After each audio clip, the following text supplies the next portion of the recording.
Hello everyone, আজকের gold কোন লেভেলে যেতে পারে এবং কোন লেভেল থেকে আমরা বাই অথবা সেল করতে পারি এবং আমাদের টার্গেট কেমন হতে পারে সেই বিষয়গুলো সম্পর্কে আমরা জানবো। যদি আপনি চ্যানেলে নতুন হয়ে থাকেন অবশ্যই চ্যানেলটা সাবস্ক্রাইব করবেন এবং ভিডিওটা শুরু করার আগে অবশ্যই ভিডিওতে একটা লাইক দিয়ে ভিডিওটি দেখা শুরু করবেন। তো গতদিন যে অ্যানালাইসিসটা শেয়ার করেছিলাম যে মার্কেটের এই লেভেল পর্যন্ত মার্কেটের হাই চান্স আসার মার্কেটটা কিন্তু এসেছে। বাট দেখেন, আমি যখন ভিডিও করছিলাম গতদিন তখন মার্কেট এই সমস্ত লেভেলে ছিল। তো আমি বলেছিলাম যে এখান থেকে একটা এম প্যাটার্ন টাইপের করে তারপরে কিন্তু মার্কেটের একটা ফল আসার সম্ভাবনা আছে এবং বেশ জোর দিয়ে বলেছিলাম। তো সেটাই কিন্তু মোটামুটি এখান থেকে একটা ফল আসলো এবং তারপরে আবারও মার্কেট উপরে চলে যেয়ে এই লেভেলটা কিন্তু দেখেন ব্রেক করে সাস্টেইন করতে পারেনি, হ্যাঁ? এখানে বেশ অনেকটা সময় স্পেন্ড করে আবার ঠিকই এই লেভেলটা টাচ করে মার্কেট মানে নিচে আবার আসছে, আবার রিজেকশন নিয়েছে, আবার নিচে এসে এই লেভেলটা টাচ করে আবার মার্কেট উপরে এখন আবার নিচে আসার চেষ্টা করছে। তাহলে এই মুহূর্তের সিচুয়েশনটা কি দেখেন, মার্কেট কিন্তু অলরেডি রেজিস্ট্যান্স লেভেল থেকে একটা এম প্যাটার্ন করে নিচে আসছে। এখন কি মার্কেট আরও নিচে যেতে পারে? অবভিয়াসলি যেতে পারে। এখন কোন পর্যন্ত দেখেন, এই যে লেভেলটা, এই লেভেল কিন্তু জাস্ট একটা উইক দিয়ে আবার উপরে উঠে গেছে রিজেকশন দিয়ে। এখন কিন্তু নিচে এখানে নামার পসিবিলিটি আছে। কেমন? যেমন ধরেন অলরেডি মার্কেট কিন্তু একটা সাপোর্ট লেভেল থেকে আছে। এই যে দেখেন, এই যে এই লেভেলটা কিন্তু মার্কেট বারবার টাচ করে মার্কেট কিন্তু উঠে গেছে, তাই না? একটা জোরের মধ্যে। তো এই লেভেলটা যখন ব্রেক করছে, ব্রেক করে আবার কিন্তু মার্কেট এই লেভেল থেকে আবার রিজেকশন নিছে এই নিচে নামার জন্য। তো আই থিঙ্ক মার্কেট এই সমস্ত লেভেল বা এই লেভেলটা যদি ব্রেক করে ফেলে, মোটামুটি এই ধরনের লেভেল পর্যন্ত মার্কেটের আসার একটা পসিবিলিটি আছে যদি মার্কেটের নিচের আসার চিন্তাভাবনা থাকে। কিন্তু মার্কেট কিন্তু অলরেডি বুলিশ, হ্যাঁ? মার্কেট কিন্তু যতই রেজিস্ট্যান্স লেভেলে থাকুক মার্কেট কিন্তু বুলিশ। তো যেহেতু বুলিশ, সুতরাং হাই চান্স যদি নিচে নামে এই সমস্ত লেভেল পর্যন্ত হয়তো বা নামতে পারে। বাট প্রত্যেকটা জায়গায় কিন্তু আমাদের কনফার্মেশনের সাথে মানে বাই অথবা সেলের চিন্তা করতে হবে। জাস্ট আমরা লেভেল দেখেই বাই সেল করব না। ওই জায়গায় আসলে এই লেভেলে এসে মার্কেট কী প্যাটার্ন তৈরি করছে বা এই জায়গায় আসলে মার্কেটে কী ধরনের মুভমেন্ট আছে সব কিছুর উপর ডিপেন্ড করে আমরা আসলে বাই অথবা সেলের প্ল্যান করব।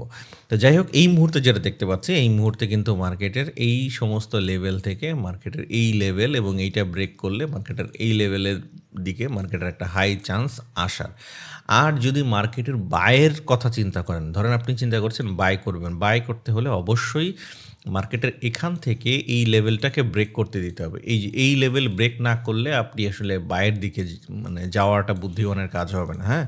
অবভিয়াসলি চিন্তা করবেন এই লেভেলটা যেন অবশ্যই মার্কেট ব্রেক করে। কারণ কি, মার্কেট যেহেতু দেখেন, মার্কেট কিন্তু আমরা ট্রেন্ডের দিকে থাকতে হবে, তাই না? মার্কেট সবসময় আমরা থাকবো যে যেই ট্রেন্ডে আছে, মার্কেট আপ ট্রেন্ডে আছে, ঠিক আছে। বাট এই মুহূর্তে দেখেন 15 মিনিট টাইম ফ্রেমে যদি আমরা দেখি, তাহলে দেখেন এই এখানে একটা মার্কেট সাইডওয়েজ মতো করে এই জাস্ট এই সাপোর্ট লেভেলগুলো ব্রেক করে নতুন একটা লো ক্রিয়েট করেছে। দ্যাট মিনস হাই চান্স এখান থেকে আবার এই পর্যন্ত আসা, এই দিকে এসে তারপর হয়তো মার্কেট ঘুরতে পারে।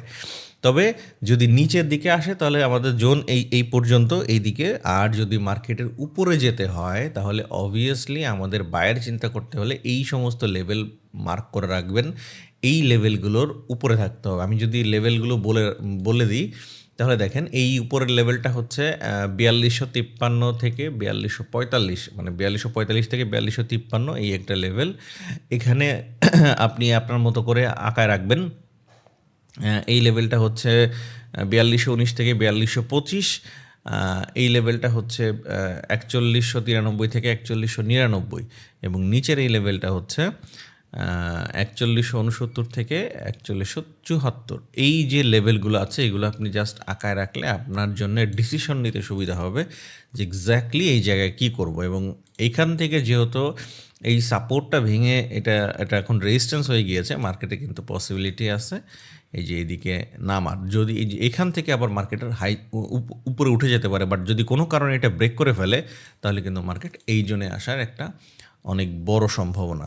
সুতরাং অবভিয়াসলি আপনারা যখন মার্কেট অ্যানালাইসিস করবেন, নিজে যখন এন্ট্রি এক্সিকিউটের প্ল্যান করবেন, ওই সময় দেখবেন যে এক্স্যাক্টলি মার্কেটের ওই সময়ে ওই জায়গায় কী ধরনের প্যাটার্ন করছে, বা কোন সাপোর্ট রেজিস্ট্যান্স এখানে আছে কিনা, কোনো অর্ডার ব্লক আছে কিনা, ফেয়ার ভ্যালু গ্যাপ আছে কিনা, এই বিষয়গুলো কিন্তু সম্পর্কে অবভিয়াসলি আপনার ধারণা থাকতে হবে। দ্বিতীয় আরেকটা বিষয় বলে রাখি, আমাদের চ্যানেলে সেকেন্ড আরেকটা চ্যানেল, এটাই মূলত সেকেন্ড চ্যানেল। প্রথম যে চ্যানেলটা, ওইখানে কিন্তু আমরা কিছুদিনের মধ্যেই এই order block, fair value gap এগুলো নিয়ে আরও ভিডিও দিব, সেখান থেকে আপনারা অনেক বেশি লার্নিং করতে পারবেন। তো যাই হোক, যেহেতু এই চ্যানেলটা একদমই নতুন, প্রতিদিন আমি অ্যানালাইসিসের ভিডিওগুলো এই চ্যানেলেই দিব। সুতরাং মিস করতে না চাইলে অবশ্যই আমাদের টেলিগ্রাম চ্যানেলে জয়েন থাকবেন এবং এই চ্যানেলটা অবশ্যই সাবস্ক্রাইব করবেন এবং ভিডিওতে লাইক করবেন, কমেন্ট করে আপনার মতামত জানাবেন যে আপনি আসলে বিষয়গুলো বুঝতে পারছেন কিনা। ওকে, তো দেখা হচ্ছে আগামীকাল